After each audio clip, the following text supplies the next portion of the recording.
দিতেন। এক দিবস রজনী যোগে শচীর কোলে শিশু নিমাই ঘুমাইয়া আছে।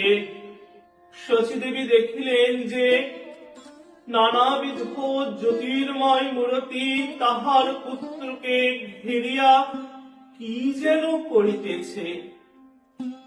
এইরূপ অলৌকিক ব্যাপার মধ্যে মধ্যে দেখিয়া শচীদেবীর তখন একটু সাহস হইয়াছে।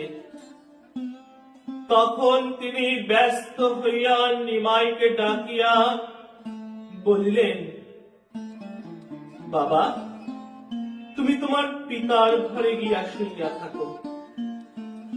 মনের ভাবে পিতার কাছে শুইলে পুত্রের আর বিপদ হইবে না। আর জগন্নাথ মিশ্রকে ডাকিয়া বলিলেন,